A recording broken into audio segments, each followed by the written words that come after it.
Yesus Tuhan. Ku menang di dalam peperangan. Ku menang atas segala setan. Haleluya, haleluya, ku menang, ku menang.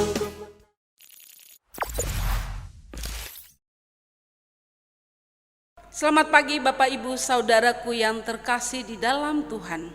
Puji Tuhan, haleluya. Kita bersyukur kepada Tuhan kalau saat ini kita masih diberikan kesempatan oleh Tuhan untuk datang berbakti, memuji dan memuliakan nama Tuhan. Bapak Ibu Saudaraku yang terkasih di dalam Tuhan, sebelum kita masuk dalam ibadah pada saat ini, mari kita menyimak bersama seputar berita Smyrna. Selamat datang di ibadah raya Smyrna yang ke-311, Minggu 26 September 2021. Semoga ibadah kita berkenan dan memuliakan nama Tuhan. Silahkan melaporkan kehadiran di grup WA Smyrna. Jam doa akan diadakan pada hari Rabu 29 September 2021 pada pukul 18.30 di rumah masing-masing. Dan silahkan untuk melaporkan kehadiran di grup WA Smyrna. Sekolah minggu dilaksanakan setelah ibadah minggu, dimulai pada pukul 9.45 untuk kelas dewasa, pukul 10 untuk kelas remaja, pukul 9.30 untuk kelas pratama dan kelas indria.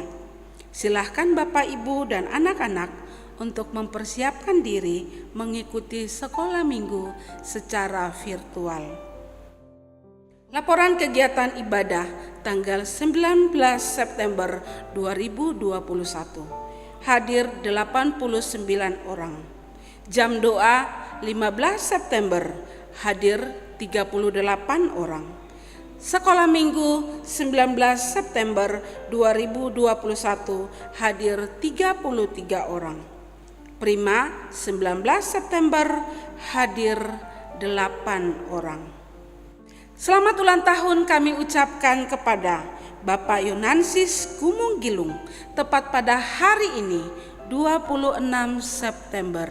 Selamat ulang tahun, panjang umur, Tuhan Yesus memberkati. Demikian seputar berita Smyrna. Bapak Ibu Saudara yang terkasih di dalam Tuhan, mari kita tunduk kepala sejenak.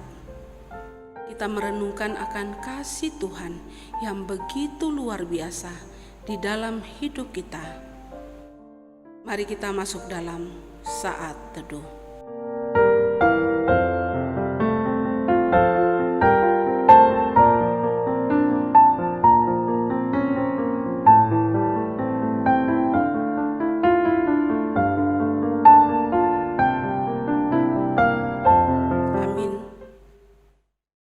Yesaya 12 ayat 5-6. Bermazmurlah bagi Tuhan sebab perbuatannya mulia. Baiklah hal ini diketahui di seluruh bumi. Berserulah dan bersorak-sorailah hai penduduk Sion, sebab yang Maha Kudus, Allah Israel, agung di tengah-tengahmu. Bapak Ibu Saudara yang terkasih di dalam Tuhan, hari ini saya yakin dan percaya kita semua mempunyai kerinduan yang sama. Kita rindu untuk menikmati hadirat Tuhan. Dengan hati yang tulus, dengan hati yang rindu, kita mau memuji, menyembah Tuhan. Kita masuk ruang Maha Kudus dengan hati yang penuh ketulusan, dengan hati yang rindu. Mari mengawali ibadah kita pada pagi hari ini. Kita memuji Tuhan. Ku masuk ruang Maha Kudus.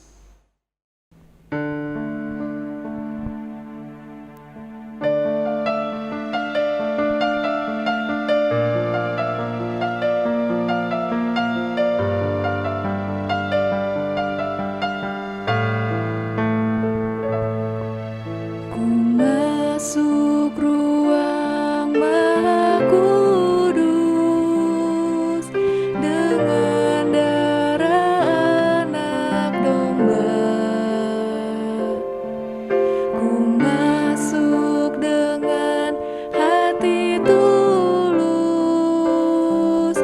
menyembah yang maha kuasa.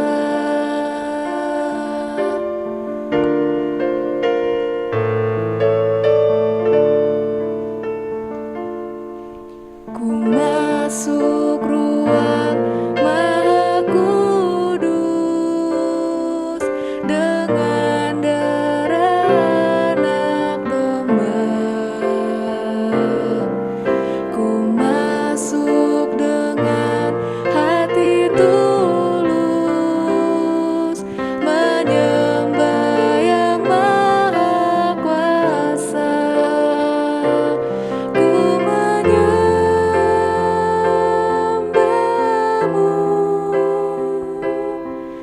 ku sembahmu,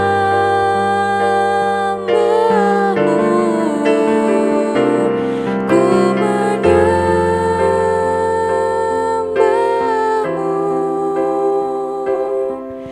ku sembahmu,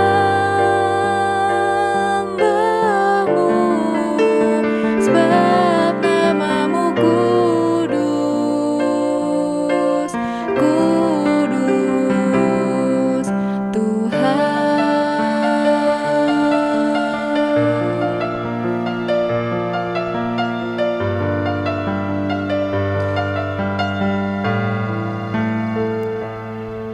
Ku masuk ruang maha kudus dengan darah anak domba. Ku masuk dengan hati tulus menyembah yang maha kuasa. Ku menyembahmu,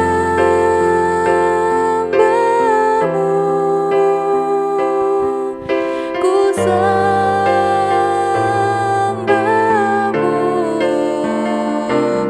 ku menyembahmu,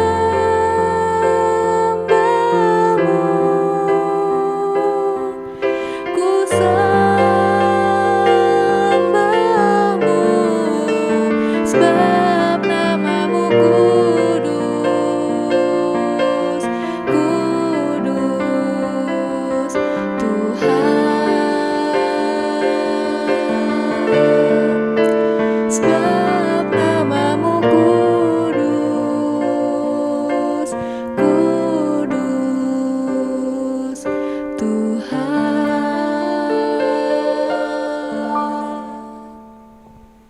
Bapak, Ibu, Saudara yang terkasih di dalam Tuhan, mari kita tunduk kepala, kita berdoa minta pimpinan Tuhan. Kita berdoa. Bapa kami dalam kerajaan surga, Bapa yang sungguh mengasihi hidup kami. Saat ini Tuhan, dengan hati yang rindu, kami ingin memuji memuliakan Engkau Tuhan. Kuduskan hati pikiran kami Tuhan, layakkan kami Bapa untuk ada di hadirat-Mu. Terima kasih Tuhan untuk pagi hari ini. Kami siap untuk memuji menyembah Engkau Tuhan. Terima kasih Bapa untuk kesempatan saat ini. Kami siap untuk menyembah Engkau. Kami siap untuk ada di hadirat-Mu. Kuduskan hati pikiran kami Tuhan. Terima kasih Bapa, di dalam nama Tuhan Yesus kami berdoa dan mengucap syukur. Amin. Bapak, Ibu, Saudara yang terkasih di dalam Tuhan, betapa Tuhan teramat baik di dalam hidup kita. Kita patut bersyukur dan patut berbangga. Kita punya Tuhan yang luar biasa. Mari kita memuji Tuhan. Sungguh ku bangga Bapa.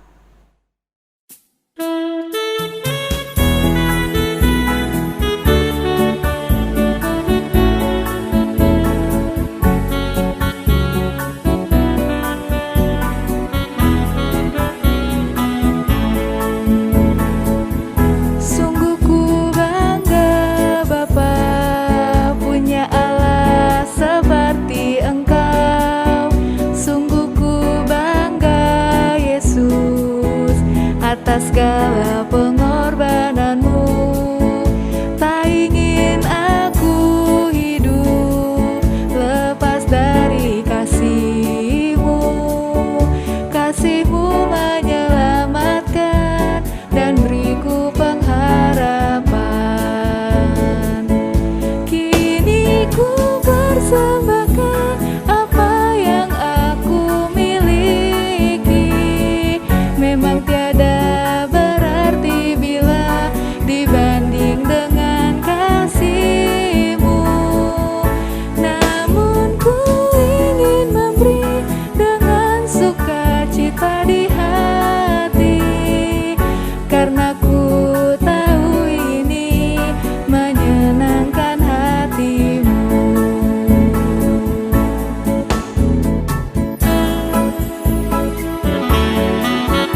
Bapak Ibu Saudara yang terkasih di dalam Tuhan, saatnya kita akan memberikan persembahan dan persepuluhan. Mari kita tunduk kepala, kita berdoa. Bapa yang penuh dengan belas kasihan, saat ini Tuhan, di tengah-tengah ibadah kami ingin memberikan persembahan dan persepuluhan kami kepadamu Tuhan. Engkau memberkati setiap tangan-tangan yang memberi. Biarlah persembahan yang kami berikan, biarlah dapat memperluas kerajaan-Mu. Memberkati setiap tangan-tangan yang mengelola, yang mengatur keuangan. Biarlah Tuhan tolong, berikan hikmat kebijaksanaan untuk dapat mengatur setiap berkat-berkat Tuhan melalui gereja kami. Terima kasih Bapa, kami bersyukur untuk setiap berkat yang Tuhan berikan kepada kami. Dan saat ini kami akan mengembalikan kepada Tuhan. Di dalam nama Tuhan Yesus kami berdoa dan mengucap syukur. Amin. 1 Tawarik 29 ayat 14. Sebab siapakah aku ini dan siapakah bangsaku, sehingga kami mampu memberikan persembahan sukarela seperti ini? Sebab daripada mula segala-galanya, dan dari tanganmu sendirilah persembahan yang kami berikan kepadamu. Bapak Ibu Saudara yang terkasih di dalam Tuhan, saatnya kita akan mendengarkan firman Tuhan yang akan disampaikan oleh Pendeta Petrus Mugiharjo. Sebelumnya mari kita siapkan dengan pujian, Jadikan Aku Indah.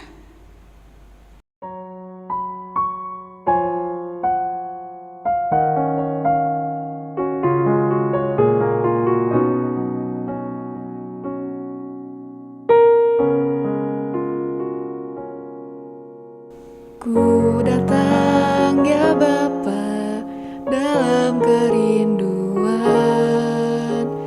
memandang keindahan-Mu. Ku berikan segalanya, semuanya yang ada.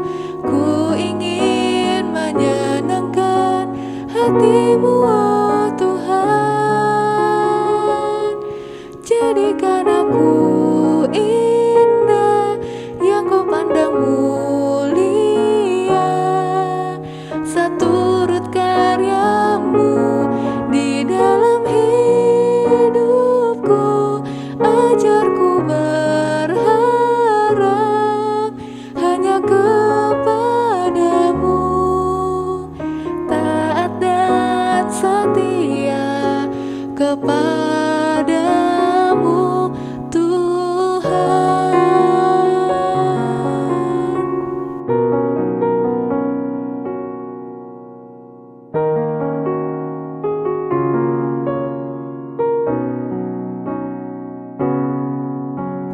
Ku datang ya Bapa dalam kerinduan,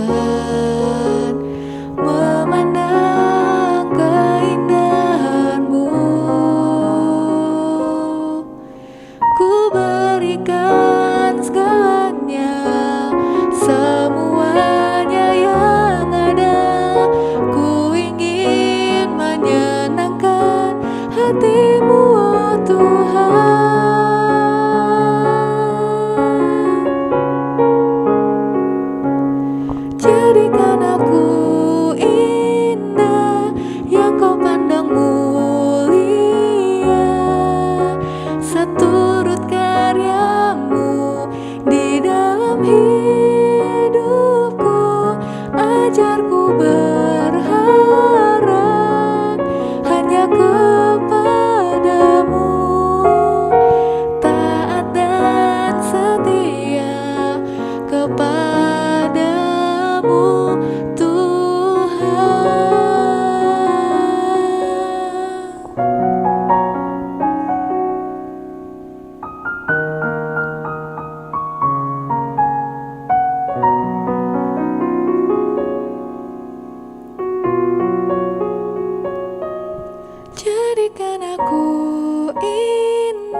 yang kau pandang mulia,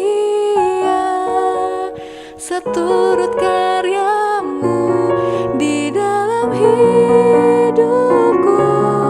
Ajarku berharap hanya kepadamu, taat dan setia kepadamu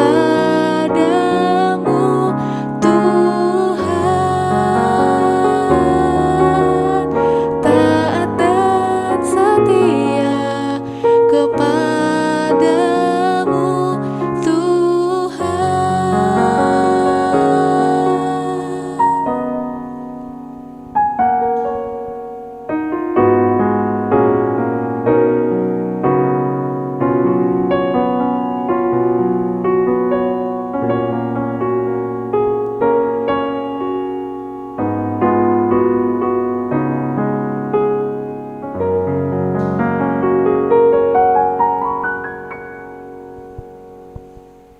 Mari bersama-sama kita tundukkan kepala, kita akan berdoa, bersiap diri mendengarkan bagian dari firman Tuhan. Mari kita berdoa. Bapa, kami bersyukur kesempatan yang baik pada kesempatan di dalam ibadah kami hari ini.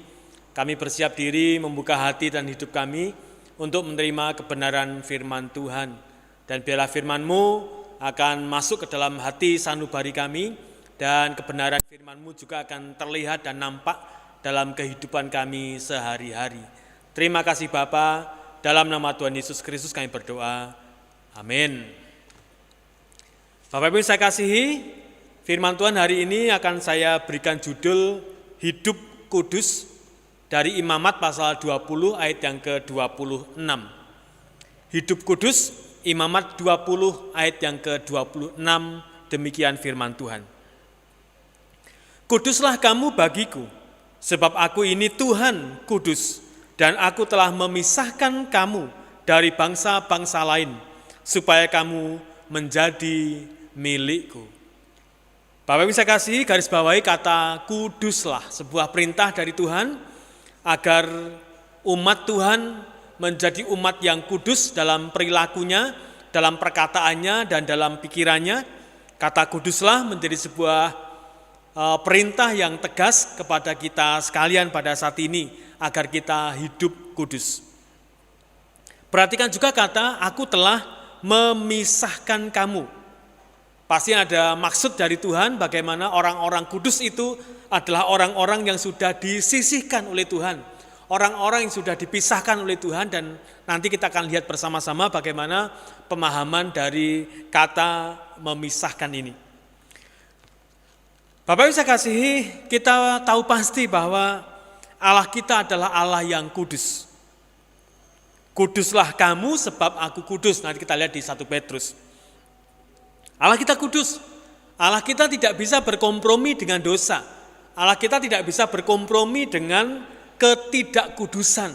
Karena memang Allah kita kudus. Sehingga ada perintah kuduslah kamu karena aku kudus. Supaya kamu dan aku bisa menjadi satu, sekali lagi karena Allah itu tidak bisa kompromi dengan ketidakkudusan, maka kuduslah kamu. Hanya orang-orang kudus yang bisa masuk ke dalam kerajaan surga. Karena surga adalah tempatnya orang-orang kudus, surga adalah tempatnya orang-orang suci, di mana seseorang yang bisa masuk surga adalah orang yang kudus, orang yang diberi kepercayaan untuk bisa masuk ke dalam surga adalah orang-orang yang suci. Dan bahkan dikatakan berbahagialah kamu orang-orang yang suci hatinya, yang kudus hatinya, karena ia akan melihat Allah. Jadi kalau mau masuk surga harus kudus. Pertanyaannya adalah, kuduskah kita? Apakah saya kudus? Apakah Anda semua adalah orang-orang kudus? Atau bisa saya bertanya, layakkah saudara masuk ke dalam surga yang kudus di sana? Layakkah kita masuk ke dalam surga yang didiami oleh kesucian yang ada di sana?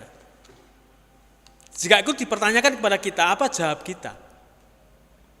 Atau mungkin kita akan menjawab, atau berani menjawab, aku adalah orang kudus, aku adalah orang yang suci, Karena aku sudah percaya kepada Tuhan Yesus Kristus. Karena aku beriman kepada Dia, karena aku percaya kepada Dia, karena aku menerima Dia sebagai Tuhan dan Juru Selamat saya, maka sekarang ini aku adalah orang yang kudus. Tapi mari kita lihat faktanya.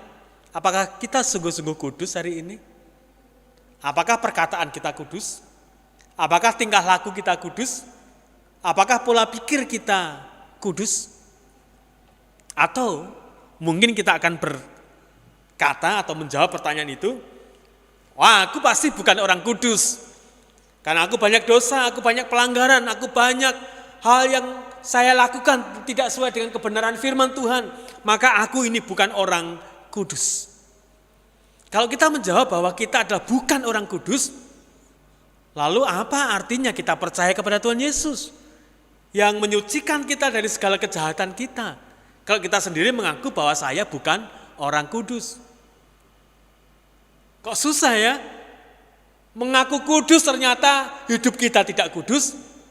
Mengaku tidak kudus tetapi kita percaya kepada Tuhan Yesus yang mampu memberikan kekudusan itu. Apakah konsep dari pengudusan itu berkaitan dengan kesempurnaan hidup? Sebuah pertanyaan. Apakah konsep pengudusan orang-orang percaya itu berkaitan dengan kesempurnaan kudus? Baik lahiriahnya maupun rohaniahnya. Jadi seolah-olah ingin mengatakan bahwa orang kudus adalah orang yang secara lahir kudus. Secara lahiriahnya kudus. Sikapnya kudus, perilakunya kudus, tutur katanya kudus. Dan orang yang kudus adalah orang yang punya rohani yang kudus. Rohaninya begitu dewasa, rohaninya begitu dekat dengan Tuhan, rohaninya begitu baik di mata Tuhan. Lalu mereka adalah disebut sebagai orang-orang kudus. Pertanyaannya adalah, apakah pengudusan itu berkaitan dengan kesempurnaan hidup? Artinya yang kudus itu adalah yang sempurna. Yang tidak sempurna itu pasti tidak kudus. Apakah konsep pengudusan seperti itu? Atau pengudusan Tuhan kita pahami sebagai sesuatu langkah, suatu cara untuk bisa memperoleh kehidupan yang kudus di dalam Tuhan. Ketika saya percaya Yesus, ketika saudara percaya Yesus, maka Tuhan akan memberikan kekudusan itu kepada kita. Dan dengan kekudusan itu akan membuat kudus semuanya.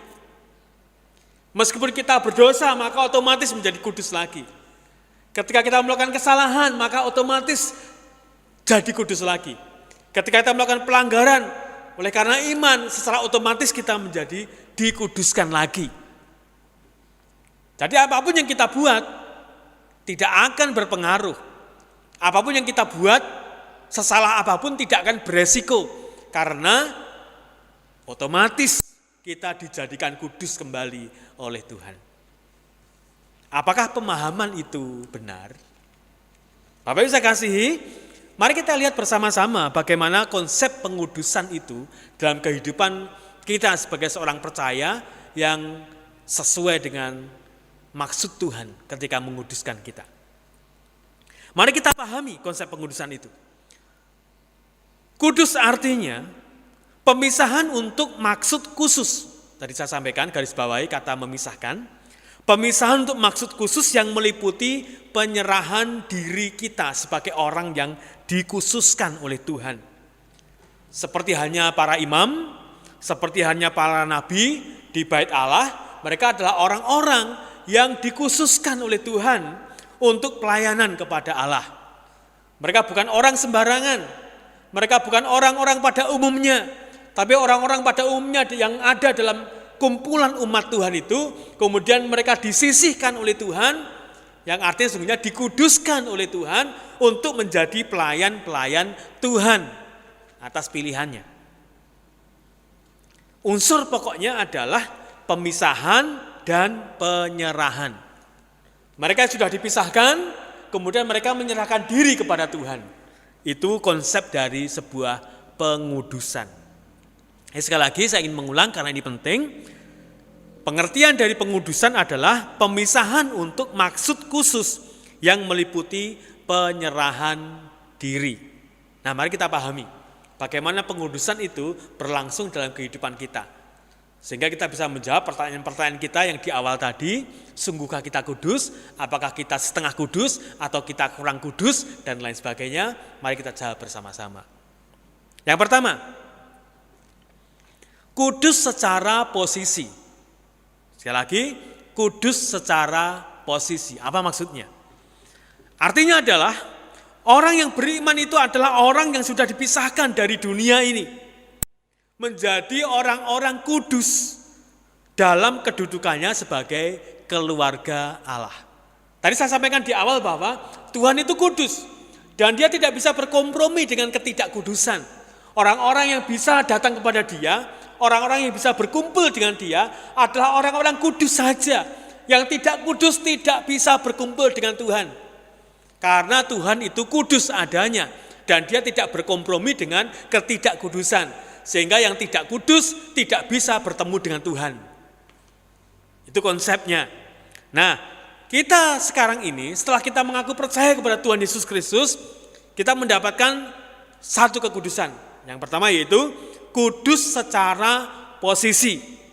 Ketika kita percaya, ketika saudara percaya, ketika saya percaya Yesus, maka kita semuanya dipisahkan dari orang-orang berdosa ini, kemudian punya kedudukan tertentu, punya kedudukan khusus, yaitu sebagai keluarga Allah. Kalau kita masuk dalam keluarga Allah, tadi syaratnya adalah harus kudus. Oleh karena itu, dari yang berdosa diambil oleh Tuhan, ditempatkan di posisi kudus untuk bisa menjadi keluarganya Allah. Wah, puji Tuhan, haleluya. Pengudusan ini adalah pengudusan yang luar biasa yang Tuhan kerjakan buat kita. Oleh karena kita dipisahkan dari dunia dan mendapat kedudukan sebagai warga kerajaan Allah. Tadi saya sebutkan syaratnya harus kudus. Kita tidak bisa menguduskan diri. Kita tidak bisa membuat diri kita menjadi kudus. Dan kita tidak bisa menjadi anggota keluarganya Allah. Oleh karena kita berdosa, oleh karena kita najis, oleh karena kita banyak kesalahan dan pelanggaran. Yang bisa adalah oleh karena kasih karunia Tuhan, kita diambil, kita dipisahkan, dan kita ditempatkan dalam posisi kudus. Kedudukannya sebagai warga kerajaan Allah, sebagai anggota keluarganya Tuhan. Nah, kudus secara posisi. Yang tadinya di posisi jahat, di posisi berdosa, diambil oleh Tuhan karena punya iman, kemudian ditempatkan di posisi yang kudus. Itu kudus secara posisi.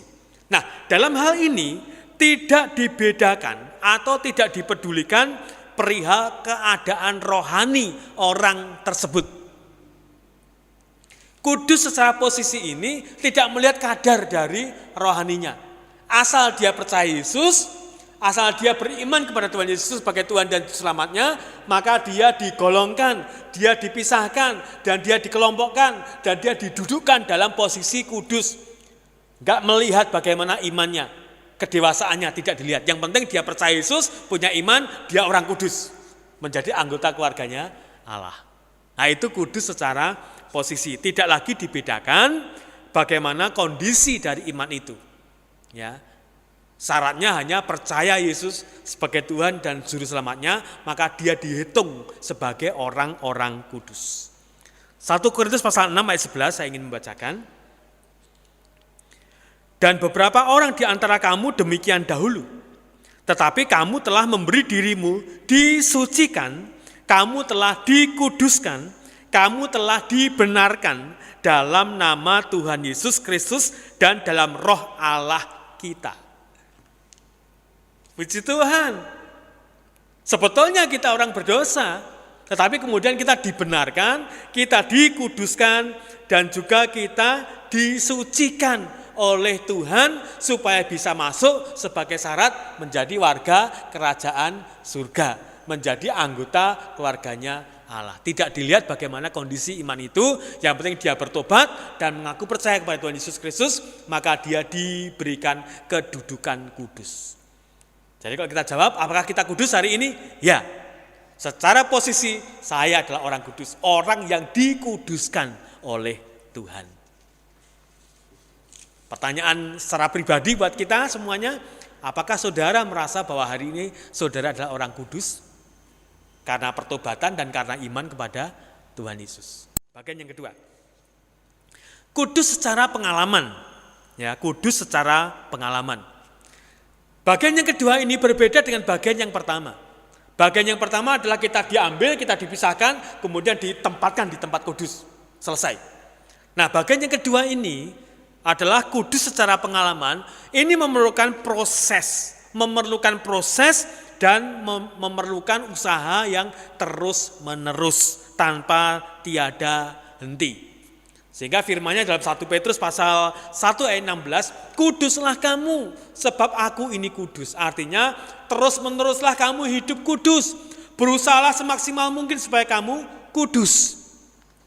Dan tiada henti-hentinya kamu terus dipisahkan, semakin memisahkan dari dunia, semakin memisahkan dari dunia untuk menuju kepada kekudusan hidup.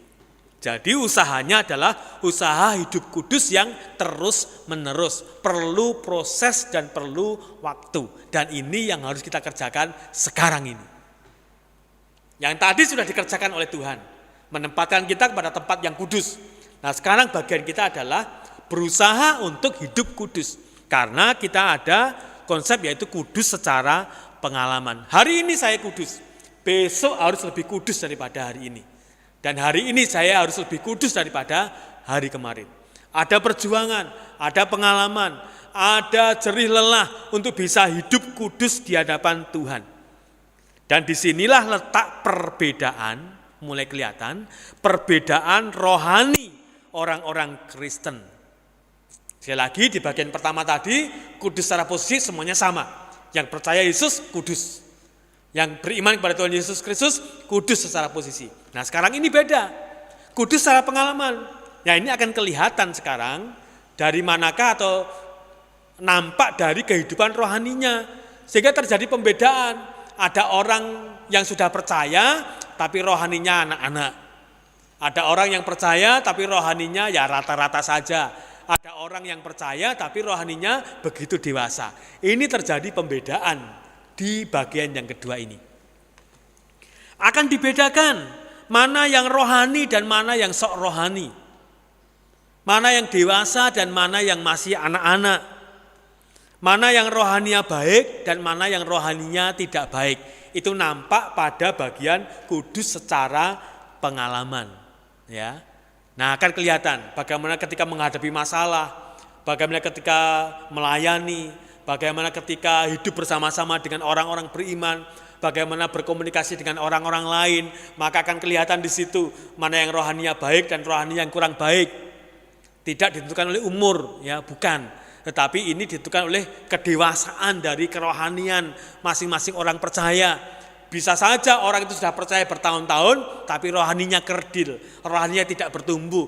Bisa saja orang yang baru percaya kemudian memiliki rohani yang tinggi, yang dewasa dan lain sebagainya. Sekali lagi dalam kondisi ini ada pembedaan atau kelihatan perbedaannya antara yang rohani dan yang sok rohani dan yang tidak rohani. Ya, nah. Penyucian atau pengudusan di bagian yang kedua ini butuh sebuah proses dan usaha yang terus-menerus. Sehingga hasilnya berbeda-beda satu dengan yang lainnya. Semua tidak sama. Ya, sama-sama berjuang, sama-sama ikut sekolah minggu, sama-sama hadir dalam kebaktian. Belum tentu dewasanya sama-sama. Sama-sama rajin melayani, sama-sama rajin mengabdi, sama-sama rajin mengambil bagian dalam pekerjaan Tuhan, tetapi juga rohaninya akan berbeda-beda. Karena prosesnya berbeda, karena usahanya berbeda. Yang satu mungkin ya berusaha dengan maksimal, yang satu ya usahanya ogah-ogahan, yang satu ya kalau ada waktu dan lain sebagainya berusaha. Sehingga hasilnya yang nampak juga berbeda-beda. Yang sungguh-sungguh berusaha untuk hidup kudus, maka kedewasaan rohaninya akan nampak. Yang tidak pernah berusaha ya mungkin akan datar-datar saja. Sekali lagi, disinilah letak perbedaannya. Tidak secara otomatis menjadi dewasa, tidak. Ya, tidak secara otomatis menjadi dewasa. Tidak ada kudus instan, tidak ada di bagian ini. Tidak ada. Semua perlu diupayakan, semua perlu diusahakan, dan semuanya perlu untuk dikerjakan.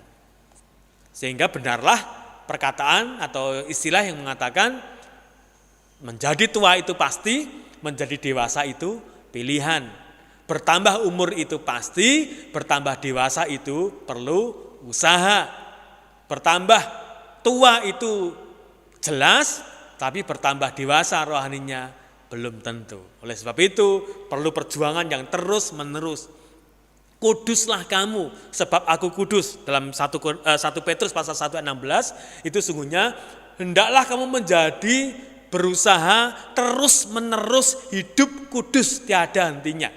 Perjuangannya keras, kemauannya keras, doanya keras, dan pasti akan mendapatkan hasil yang memuaskan, yaitu tingkat kedewasaan kita yang di atas rata-rata. Usaha yang bisa dikerjakan itu apa? Supaya hidup kita punya rohani yang dewasa, punya kekudusan yang terus-menerus bertambah. Di dalam Efesus pasal 4 ayat 30 dikatakan, jangan kamu mendukakan Roh Kudus. Ya, berusaha semaksimal mungkin. Ketika saya percaya Yesus, maka Roh Kudus akan masuk ke dalam hati saya. Maka dengan tingkah laku saya, dengan perbuatan saya, dengan tutur kata saya, dengan pola pikir saya, hendaknya saya tidak mendukakan Roh Kudus, membuat Roh Kudus itu sedih dalam hati kita dengan berbagai macam pelanggaran hidup, dengan berbagai macam pola dunia yang kita kerjakan dan kita lakukan.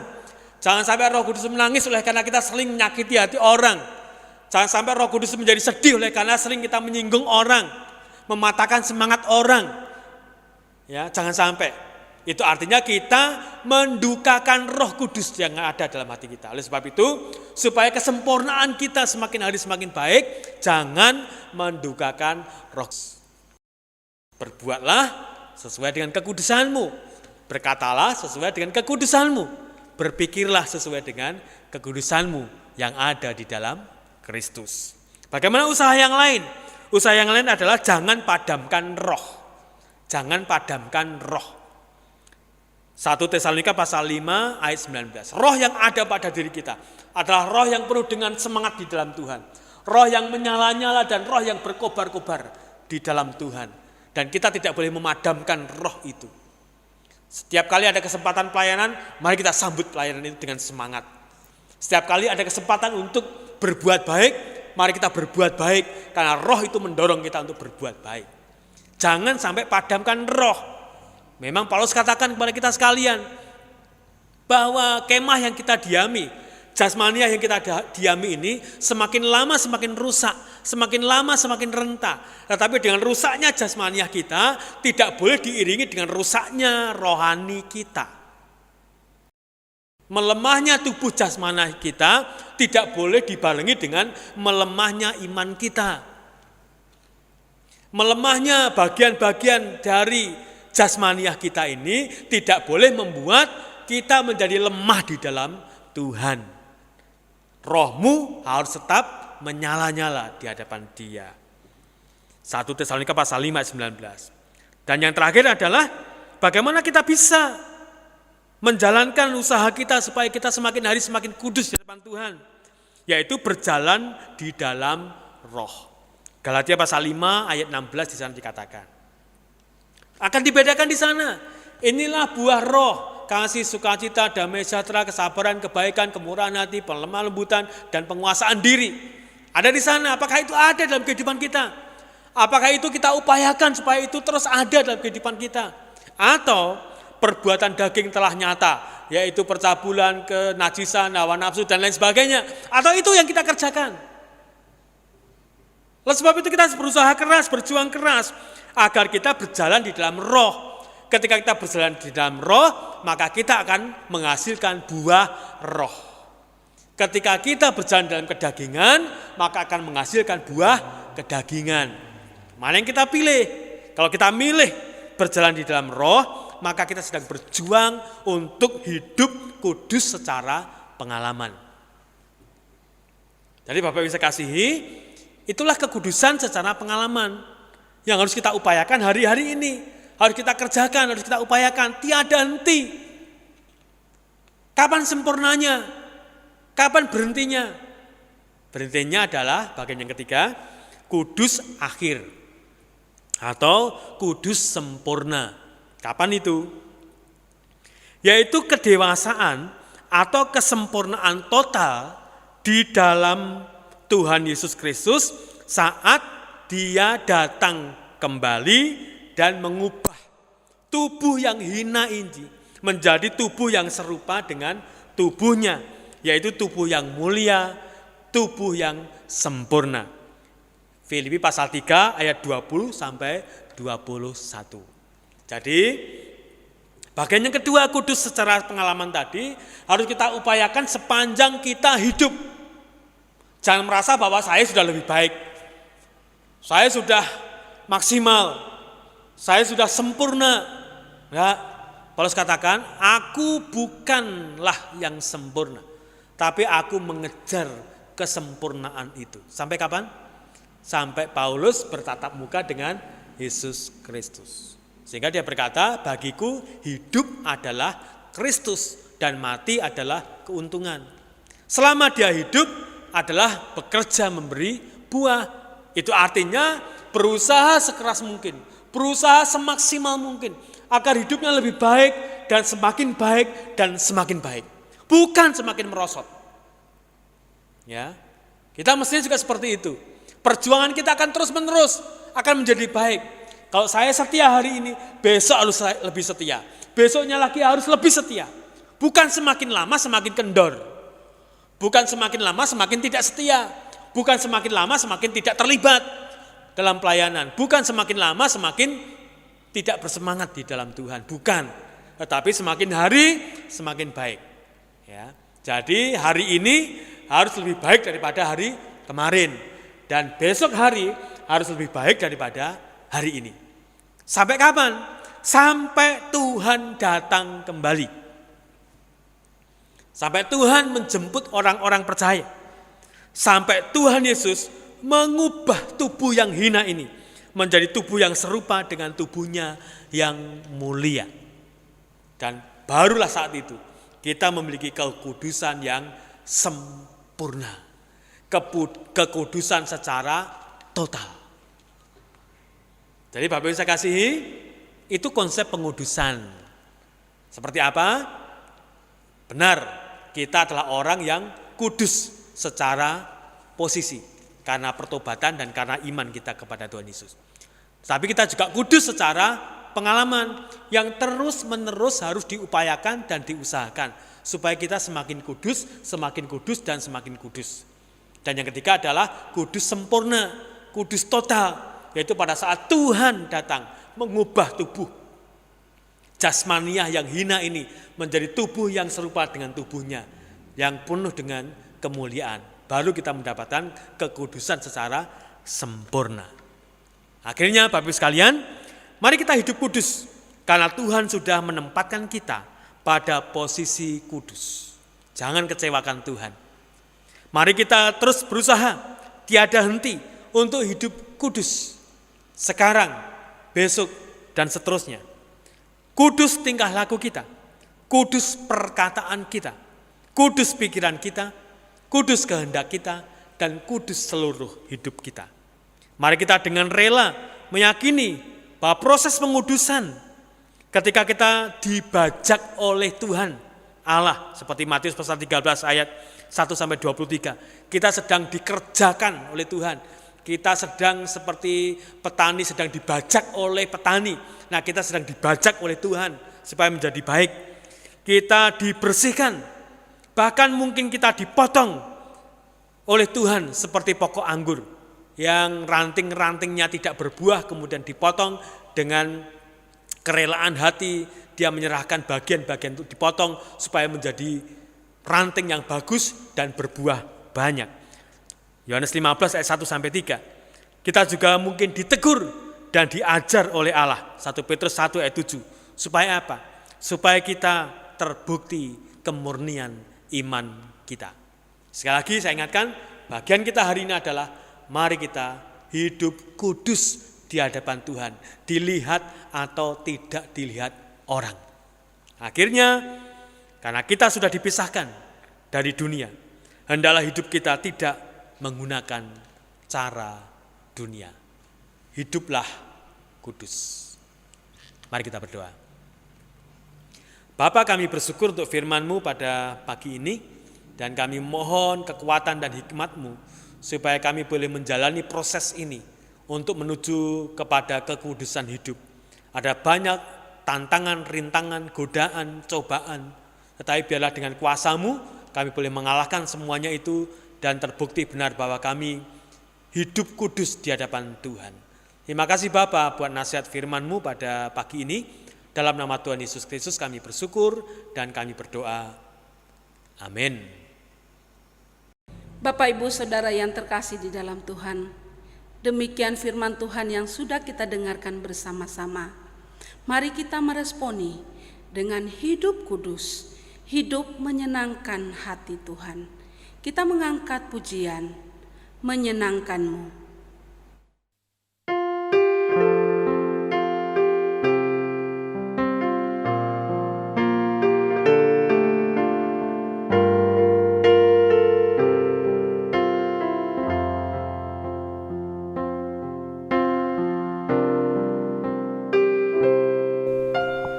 Tuhan, ku mau menyenangkan-Mu.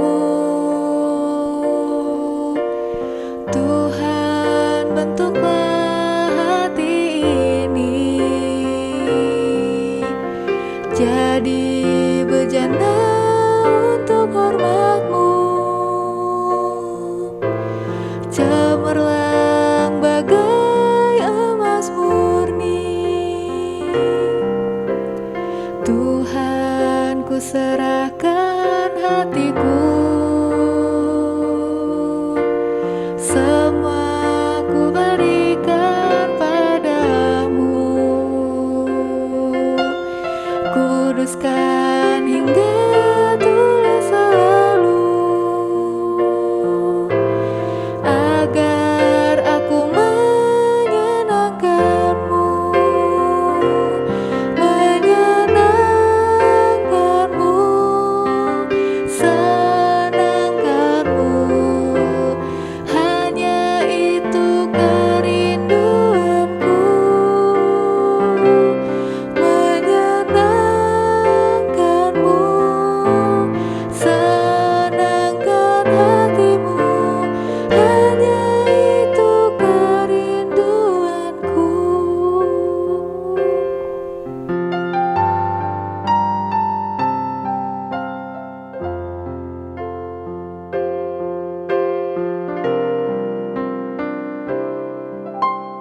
Tuhan, ku serahkan hatiku, semua ku berikan padamu. Kuduskan hingga tulus selalu, agar aku menyenangkan-Mu.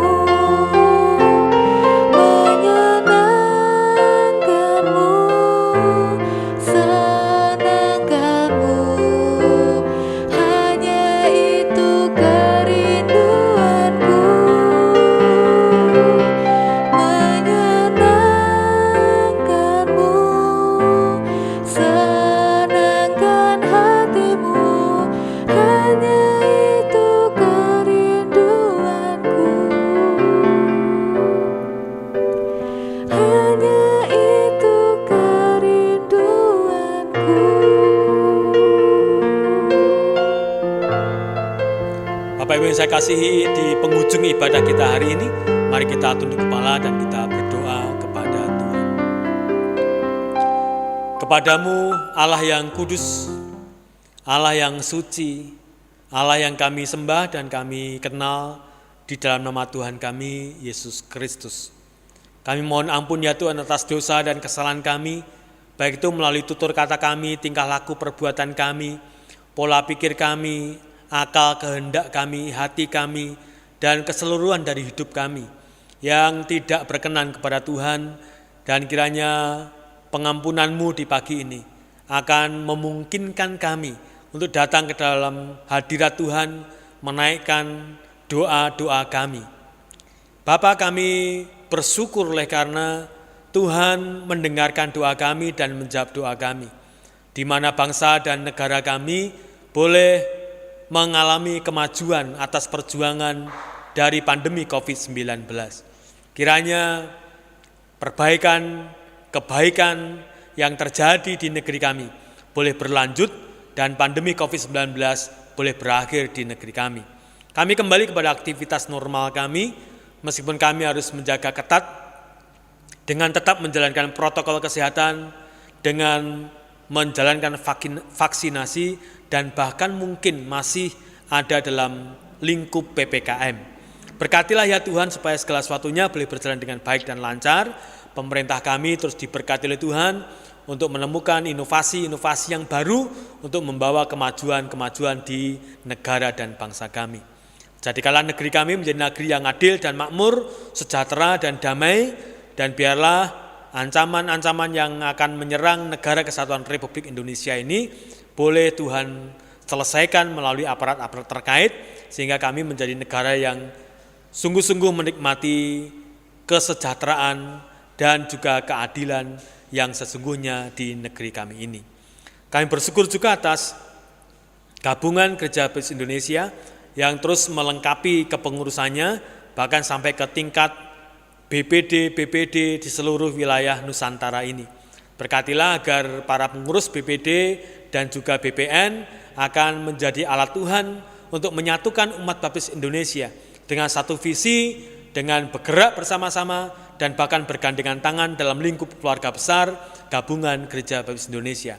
Berkati Yayasan Rumah Sakit Baptis Indonesia, berkati Yayasan Baptis Indonesia bersama dengan lembaga-lembaga yang ada di bawahnya, supaya kami boleh bersinergi, bekerja bersama-sama, berdampingan untuk memuliakan Tuhan melalui keluarga besar gabungan Gereja Baptis Indonesia. Kami bersyukur buat Smyrna yang boleh ada sampai hari ini, bukan karena kuat dan gagah kami, tetapi karena kasih setiamu yang terus menyertai kami. Banyak pengalaman terjadi di Smyrna, pasti Tuhan bertujuan untuk melihat kemurnian iman kami. Di balik semua persoalan, di balik semua permasalahan, pasti akan ada hikmat yang Tuhan berikan kepada kami sekalian.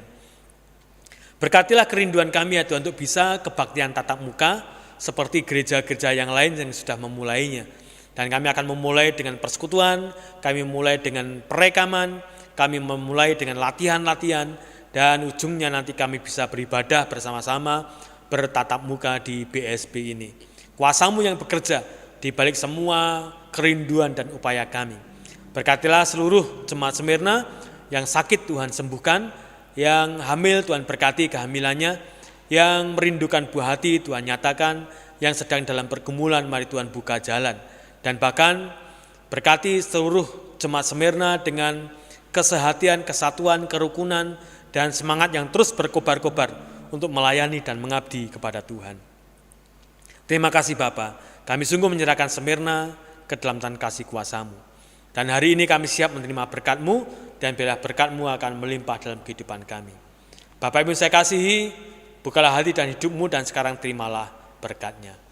Kiranya Tuhan memberkati Bapak dan Ibu, saudara sekalian, seluruh jemaat Smyrna, dengan kekuatan, kesehatan, kecukupan, perlindungan dari COVID-19 dan variannya, diberkatilah dengan keberhasilan dan kesuksesan, dan biarlah kasih karunia dan damai sejahtera di dalam Allah Bapa, keselamatan di dalam Tuhan Yesus Kristus, penghiburan dan penyertaannya di dalam Roh Kudus akan memberkati saudara sekalian mulai hari ini sampai selama-lamanya. Amin.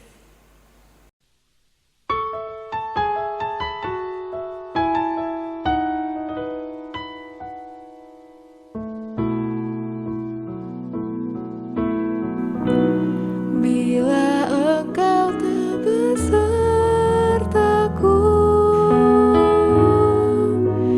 ku tak mau berjalan.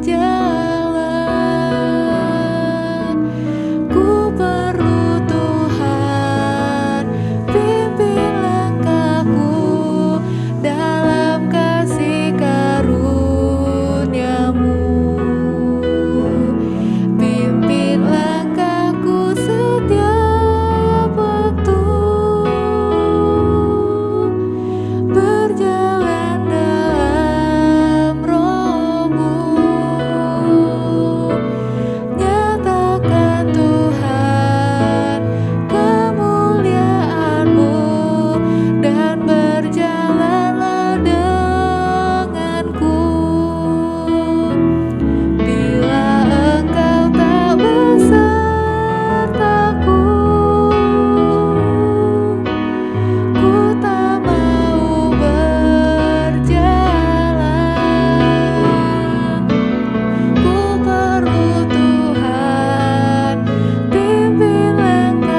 Bapak Ibu Saudaraku yang terkasih di dalam Tuhan, puji Tuhan, ibadah kita sudah selesai.